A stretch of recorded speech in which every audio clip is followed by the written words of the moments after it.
Olá a todos, estamos aqui mais uma vez para discutir um tema dentro do direito de falência. O tema da aula de hoje será ação revocatória, também conhecido como ação para declaração de ineficácia. Então hoje iremos trabalhar essa, que é uma das ações possíveis dentro do processo de falência e as suas particularidades dentro deste procedimento. Então segue conosco. Então, para que serve, como funciona essa ação revocatória, onde ela entra dentro do processo falimentar? O colapso patrimonial do devedor, ele não acontece do dia para a noite. Então, há uma espécie de período de incubação, ou seja, um período anterior à declaração da falência, aonde o devedor já sabe que ele se encontra em um estágio de degradação patrimonial que pode culminar em um processo de falência. Então, a lei entende que certos atos que foram praticados antes da decretação da falência, elas são ou podem ser eivados de fraude. Esses atos praticados antes da decretação da falência são atos que podem dilapidar o patrimônio, podem comprometer a isonomia entre os credores. Então a lei ela busca o que? Desconstituir esses atos anteriores à decretação da falência. Guilherme, quer dizer que os atos anteriores à falência serão anulados? São nulos? São anuláveis? Não. O sistema brasileiro não trabalha com nulidade, na questão de nem ato nulo, nem ato anulável, como é o sistema francês. No sistema francês, você simplesmente anula certos atos praticados antes da decretação da falência. No sistema brasileiro, que é o que nós iremos ver, você declara a ineficácia de atos realizados anteriores à decretação da falência. Como assim ineficácia? O ato ele existe, o ato ele é válido, mas ele vai ser ineficaz, ou seja, não surtirá efeitos para a massa falida. Só para a massa falida? Só para a massa falida. Para terceiros, surtirá efeitos. Então, lembrando, se a gente retornar lá na escada pontiana, são 3 degraus. Você tem o plano de existência, que é o plano estrutural, o plano de validade, que é o plano essencial, e o plano de eficácia, que é o plano acidental. Então, quando trabalhamos uma ação de nulidade, você ataca o segundo plano, que é o plano de validade, e aí o ato se torna nulo. Se ele é nulo, ele não é eficaz. Só que numa declaração de ineficácia, o ato existe, ele é válido, mas ele é ineficaz. Lembre, qual que é a diferença?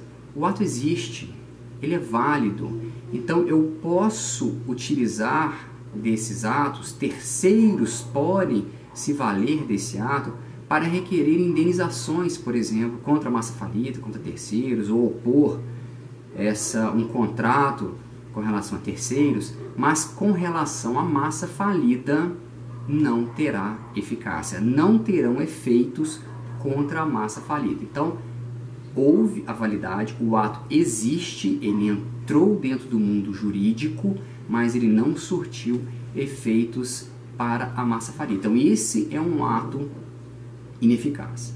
E aí nós dividimos em 2 tipos de atos de ineficácia, atos objetivos e atos subjetivos. Os primeiros que iremos estudar são os atos objetivos. Por que objetivos? Porque a lei vai especificar os requisitos para a declaração desse ato. Então, o ato foi praticado de acordo com o que está na lei, ele será declarado ineficaz, independente se houve intenção, se não houve intenção, independente das partes, independente de qualquer coisa, o ato objetivamente será declarado ineficaz. Então, são esses que iremos ver num primeiro momento, atos de ineficácia objetivos. Os atos de ineficácia objetivos são 3 possíveis. Eles trabalham com uma espécie de presunção absoluta de fraude. Galera, não houve fraude, o ato foi praticado numa época onde ele não esperava que fosse decretada a falência dele, não importa. Se preencher os requisitos, será declarado ineficaz. O primeiro deles são os atos elencados no artigo 129, inciso 1º, 2º e 3º. São os atos praticados dentro do termo legal. Primeira coisa, o que é o termo legal? O termo legal, a gente voltando, né, na sentença, o termo legal está lá no artigo 99, quando fala que a sentença que decretar a falência, dentre outras determinações, precisa o quê? Inciso 2º, fixar termo legal da falência sem poder retraí-lo por mais de 90 dias, contados do pedido de falência, se for falência, do pedido de recuperação judicial, se for uma recuperação judicial, ou do primeiro protesto por falta de pagamento, excluindo-se para esta finalidade os protestos que tenham sido cancelados. Então, esse é o marco, esse é o termo inicial para a contagem desse termo legal. E esse termo legal, então, ele vai retroagir por até 90 dias. E aí, os atos praticados dentro desse termo legal, eles vão sofrer influência de acordo com o artigo 129. Então, o juiz, quando ele decreta falência, ele coloca o termo legal será de 90 dias. Okay? E aí ele vai contar da decretação, né, se for um processo de falência, da recuperação judicial ou do primeiro protesto por falta de pagamento. Então, agora voltando lá no artigo 129, vamos analisar o inciso 1º, 2º e 3º. Artigo 129. São ineficazes em relação à massa falida. Então, aí já temos aí uma declaração de ineficácia em relação à massa falida, ou seja, terceiros, eles não são declarados ineficazes com relação a terceiros. Tenha ou não o contratante conhecimento do estado de crise econômico-financeira do devedor, seja ou não intenção destes fraudar credores. Então, lembrando, a intenção aqui não faz a mínima diferença, por isso são atos objetivos, desde que esteja objetivamente elencado a situação na lei, será declarado ineficaz. O inciso 1º, pagamento de dívidas não vencidas, realizadas pelo devedor dentro do termo legal, por qualquer meio extintivo de direito de crédito, ainda que pelo desconto do próprio título. Então, o que é isso? Pagamento de dívida não vencida, independente da forma. Então, aqui configura o quê? Uma preferência que não pode ser admitida na lei falimentar. Então, aqui, por mais que não haja intenção de prejudicar credores, ele irá prejudicar. Por quê? Porque está pagando para alguém que não teve ainda a sua dívida vencida. Se a gente olhar, grosso modo, né, o que leva uma pessoa a pagar uma dívida vencida? Às vezes ele quer trazer segurança ou confiança para um fornecedor, para aumentar o pedido. Há possibilidades disso? Há, mas carrega claramente uma intenção de fraudar os outros credores. Eu vou pagar esse em detrimento daquele, por quê? Porque quando eu for pagar aquele, o meu dinheiro já foi gasto para pagar aquele que eu gostaria. Lembra o princípio do par conditio creditório, os credores em pé de igualdade. Inciso 2º, o pagamento de dívidas vencidas, então que já são vencidas, e exigíveis, realizado dentro do termo legal, ou seja, dentro daqueles 90 dias, até 90 dias, normalmente determina-se 90 dias, por qualquer forma que não seja o previsto no contrato. Então, você paga aquele credor por outro meio. Então, você pactuou o pagamento em espécie, em dinheiro, e paga através de bens ou serviços, né? Mas o objetivo é mais relacionado a bens. Eu posso pagar em produtos, eu posso pagar em patrimônio, né? com carro, com caminhão da empresa, ou com produtos em si da empresa. Então, você quebra também essa isonomia entre os credores. Por quê? Porque claramente você está tentando se valer de prerrogativas que você ainda tem, que é escolher quem você quer pagar e pagando do jeito que você quer, do jeito que você pode. Então você sabe que você não tem dinheiro em caixa, você está devendo para os seus credores, você não pode pagar aquele credor por quem você tem uma estima muito grande ou por quem você busca algum benefício futuro. Então, como você não tem dinheiro em caixa, você se utiliza do patrimônio que você tem, um maquinário ou veículos, para poder realizar esse pagamento. Então, esse tipo de ato, se realizado dentro do termo legal, também será considerado objetivamente fraudulento e ele será declarado ineficaz, ou seja, com essas declarações, o dinheiro e os bens, eles todos vão retornar para a massa falida objetiva. E o terceiro e último inciso, dentro do artigo 129, que é Constituição de Direito Real de Garantia, inclusive a retenção dentro do termo legal, tratando-se de dívida contraída anteriormente. É o que a doutrina chama de falsa preferência. Então, por que você vai dar uma garantia real para algo que foi constituído, para uma dívida constituída anterior a essa garantia? Então não faz sentido. Isso demonstra claramente o objetivo de dar preferência a um credor em detrimento a outro credor, e aí uma violação flagrante do princípio par conditio creditório. Aí a gente encerra então a primeira parte, que é atos de ineficácia objetivos praticados dentro do termo legal. Okay?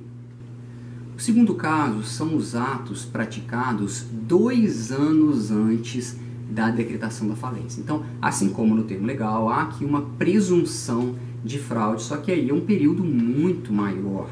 Por quê? Porque entende-se que esses atos podem vir a prejudicar muito os credores. Quais seriam esses atos? Então, eles estão lá no artigo 129, inciso 4 e 5. O inciso 4 são, vou ler para vocês, a prática de atos a título gratuito, então título gratuito, desde 2 anos antes da decretação da falência. Então, são atos que vão diminuir o patrimônio, diminuir o ativo do devedor, e, logicamente, isso vai prejudicar os credores, porque quanto maior o ativo, maior a chance de você conseguir efetuar o pagamento para esses credores.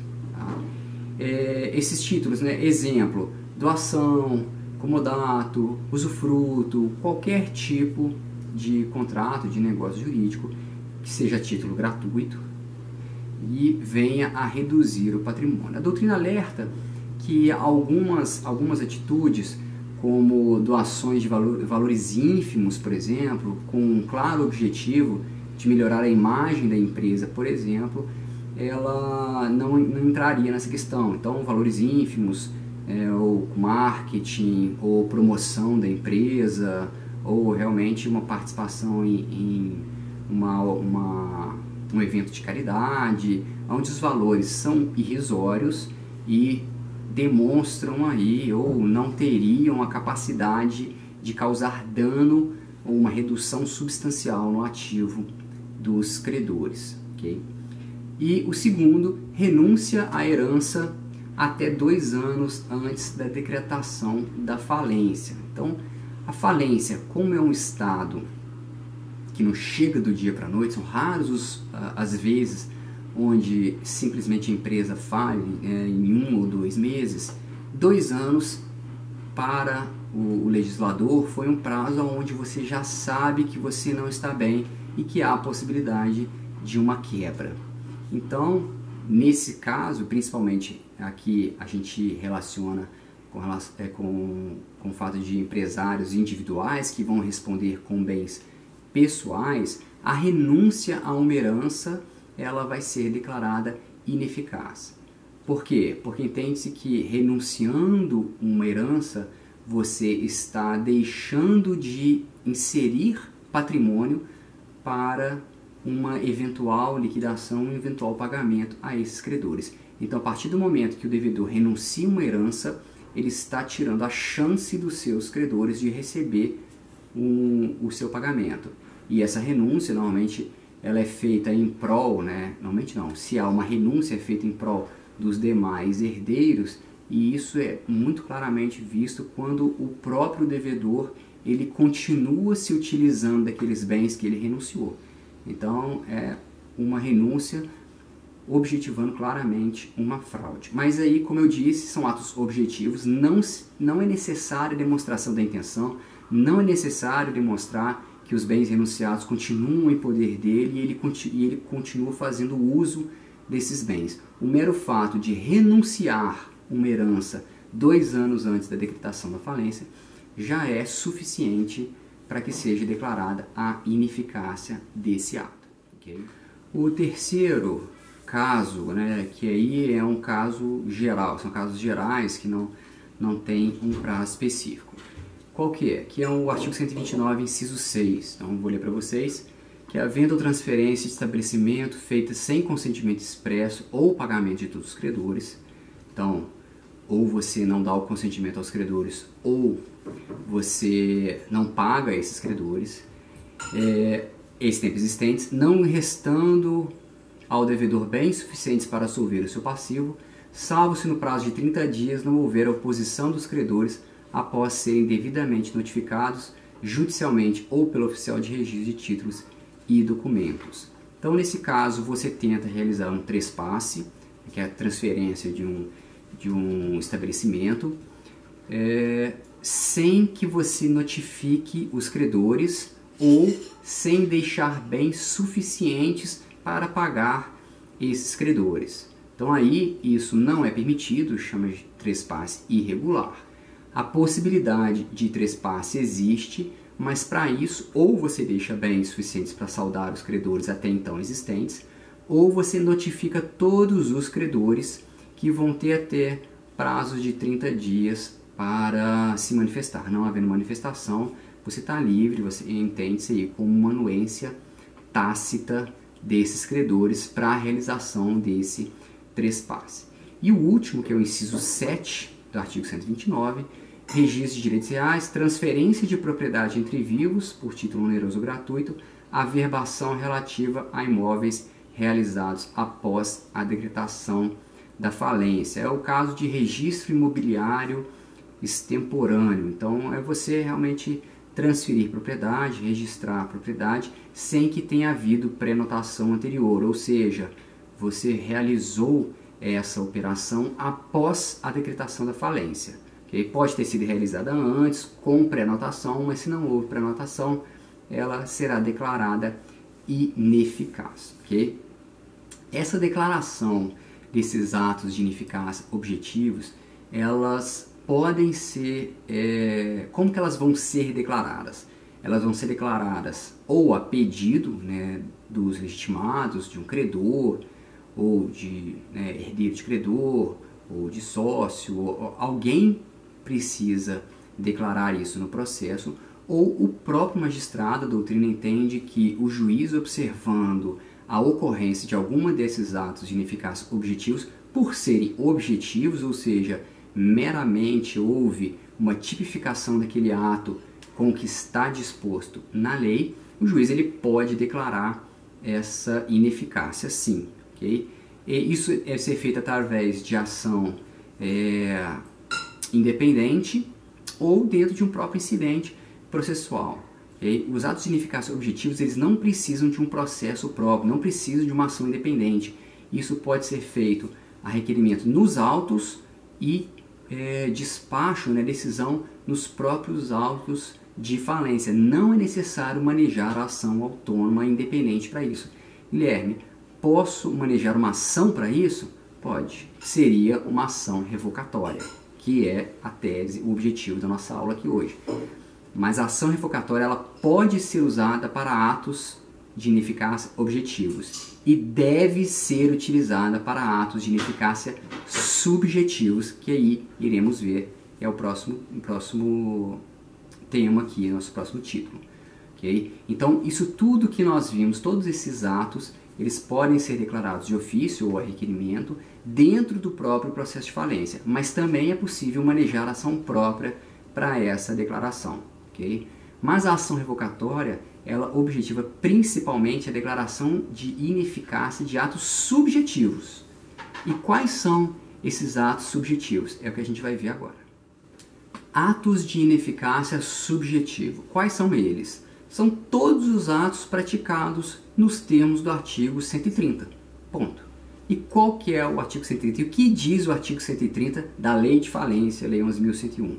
São revogáveis os atos praticados com a intenção de prejudicar credor, comprovando-se o coluio fraudulento entre o devedor e o terceiro com ele contrata, que com ele contratar, e o efetivo prejuízo sofrido pela massa. Então eu preciso comprovar coluio e prejuízo, ok? Então são revogáveis, né? Ou seja, será declarada a ineficácia dos atos praticados com coluio e que trouxer prejuízos.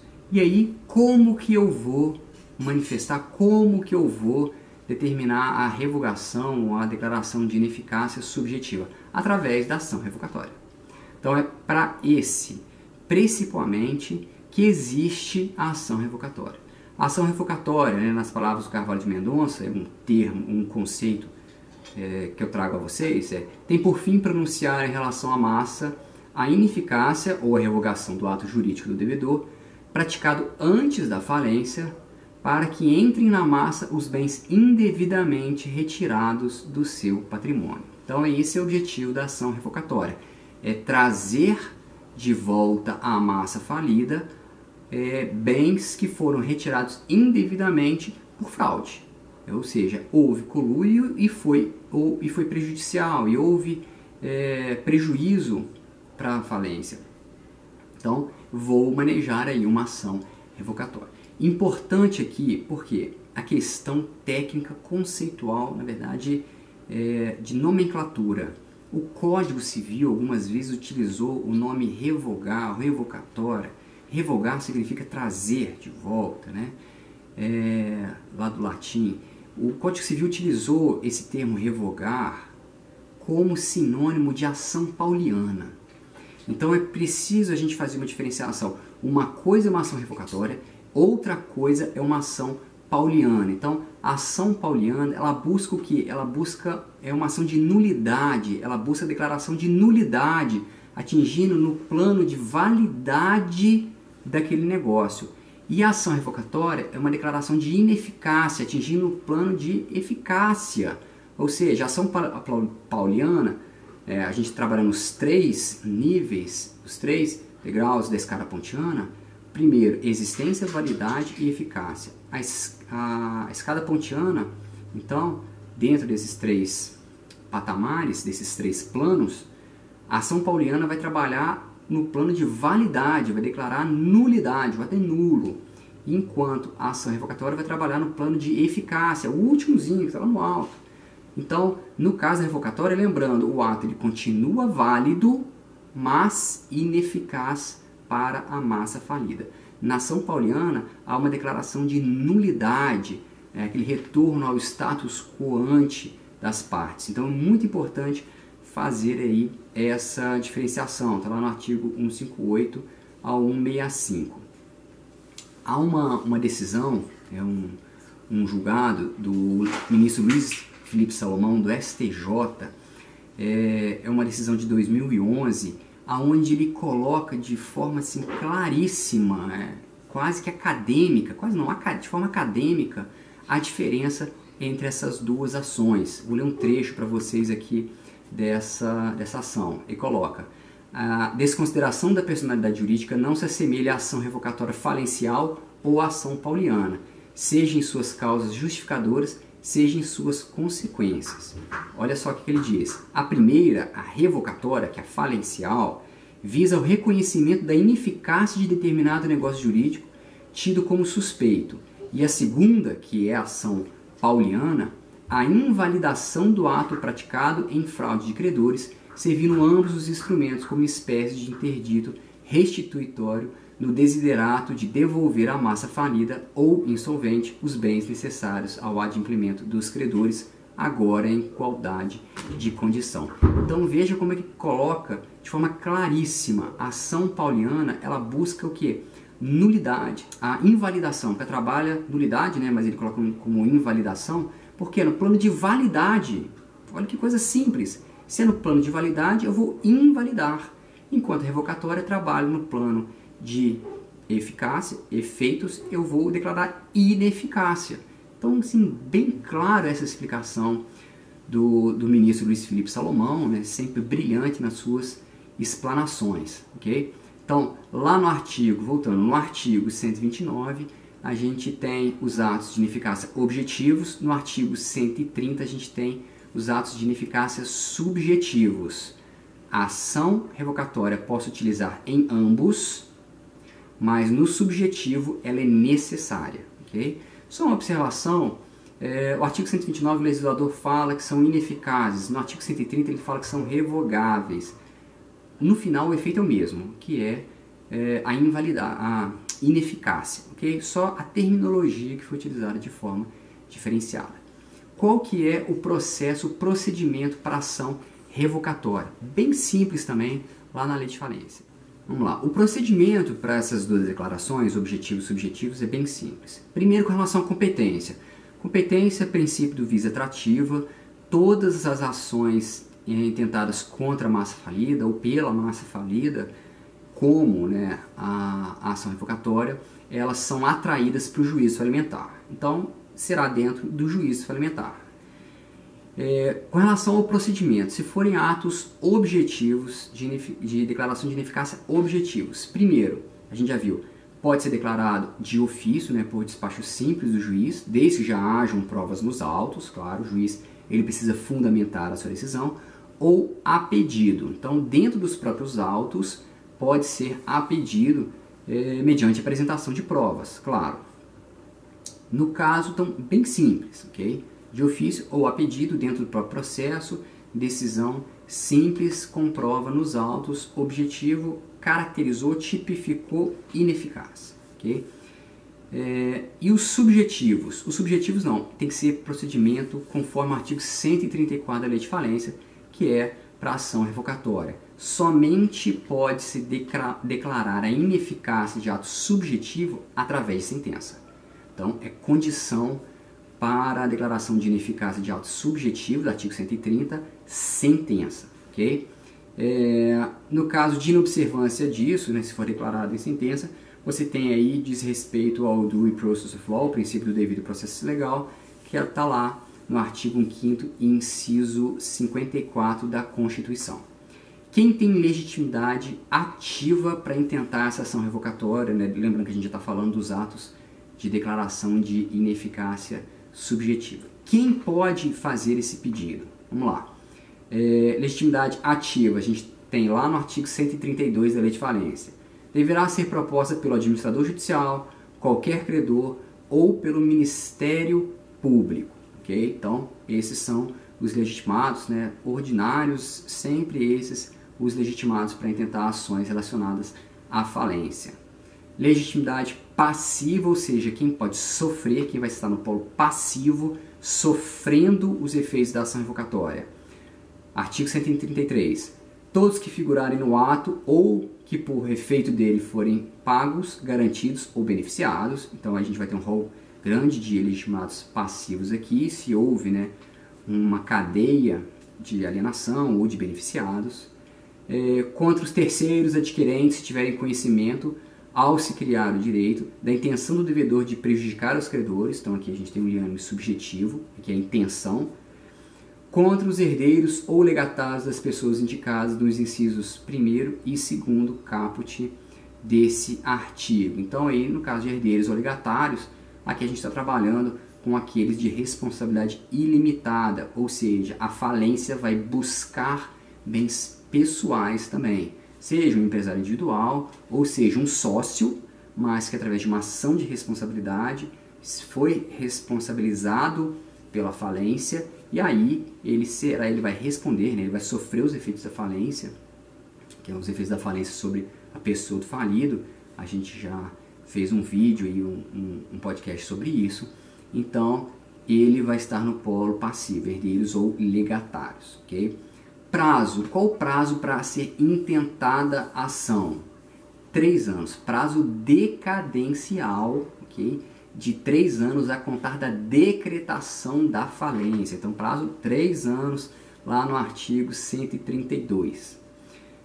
Aqui a gente tem uma observação lá do artigo 137 da Lei de Falência, que é a possibilidade de sequestro de bens. Então, há requerimento, ou seja, é necessário requerimento do autor da ação revocatória, ordenar mediante preventiva, de forma da lei processual, o sequestro dos bens retirados do patrimônio do devedor que estejam em poder de terceiros. E, logicamente, regra geral de sequestro, Código de Processo Civil, objetiva justamente a manutenção desses bens a não depreciação, a não perda desses bens, porque uma vez que você intenta uma ação contra uma dessas partes, né, que a gente elencou aí no polo passivo, pode haver uma dilapidação, uma degradação ou uma perda desses bens. Então, para se evitar isso, você pode já entrar com pedido liminar em caráter de urgência de sequestro de bens para garantir aí que esses bens retornem à massa falida objetiva. Efeitos dessa sentença da ação revocatória. Primeiro, a restituição dos bens à massa falida, lógico, esse é o objetivo principal, trazer os bens de volta à massa falida para você conseguir liquidar e pagar esses credores, né? Esse é o principal objetivo da ação revocatória, que é aumentar o ativo, né? Maximização de ativos, e também a possibilidade de rescisão de sentença. Então, no âmbito da revocatória, né, lá de acordo com o artigo 138, as decisões judiciais elas podem rescindir de decisões contrárias, né, à massa falida dentro desse termo legal, né, um processo de herança ou em algum outro processo que venha a conflituar com a ação revocatória. A ação revocatória ela tem esse poder, ela tem o poder de rescindir a coisa julgada ali, retornar, fazer com que seja declarada a ineficácia, na verdade, daquela sentença judicial, e aquela sentença judicial sendo ineficaz, irão retornar os bens para a massa falida. Recurso, né? No caso da ação revocatória, uma ação autônoma, independente, a gente tem o recurso de apelação, está lá no artigo 135 da Lei de Falência. No caso de medida cautelar, a gente tem, obviamente, né, tratando-se de uma decisão interlocutória, aí a gente maneja o agravo, ok? Com relação a direito de terceiros, está lá no artigo 136, nós temos duas situações bem simples também. Tem o terceiro de boa-fé, que participou do ato ineficaz, então aí ele é garantido a qualquer tempo a ação de perdas e danos contra o devedor, né, e os garantidores. E o terceiro de boa-fé que não participou do ato ineficaz, aí você vai ter uma restituição do dinheiro dele, né, se for possível, claro, sempre que a gente fala de restituição, a gente tem as ordens de preferência, então se possível a restituição dos valores aí. Aqui eu encerro a ação revocatória é muito simples, está disciplinado lá na Lei de Falências, bem tranquilo, né? Algumas ponderações aí, principalmente relacionadas à questão da ineficácia e nulidade, saber diferenciar que uma é a declaração de ineficácia, outra é a pauliana de nulidade, os três planos da escada pontiana, plano de existência, ou estrutural, plano de validade ou plano essencial, e o plano de eficácia ou plano acidental. Lembrando que a ação pauliana ela trabalha no segundo plano, por isso ela gera invalidade, e a ação revocatória ela trabalha no plano de eficácia, por isso a declaração é de ineficácia do ato. Então, importante saber principalmente essa diferença, essas questões doutrinárias, porque o procedimento ele está lá taxado, já está lá colocado dentro da Lei de Falência, que apesar de ter sido muito mal redigido, né, com relação à técnica, com relação à posição dos artigos dentro da ordem lógica da falência, está fácil de ser visualizado e manejado. Então, obrigado por terem nos acompanhado, e seguimos aí com o estudo do processo, os procedimentos de falência. Até o nosso próximo vídeo. Tenha um bom estudo para todos.